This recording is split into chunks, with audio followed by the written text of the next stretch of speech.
पाकल हो दोस्त देखे जाई हेलो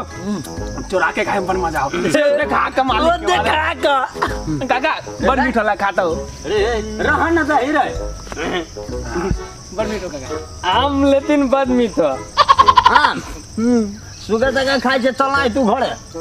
देखे जाई अरे तू रोक ना तू चल पहले घरे सबके बाप के मताई के कहे छियो हम बाप ते तै दिया मताई ते नहीं आठी ले आठी हाथ गए खला खला निकल अरे छोड़ ना दही रे छोड़ दे के बात करिए अभी तक शुरुआत के लिया अब देखो कथी गई आप देखो ना खुंडा गायब हो जाए ओय में तो बहुते आम पातलो ना ए सुना आरो के तकारी करो नहीं ता हां तब कुछ तोड़ दे बेटे ताल का ले तो तला काम के बात कह रही बहुत बढ़िया रो चलो गोर दी यार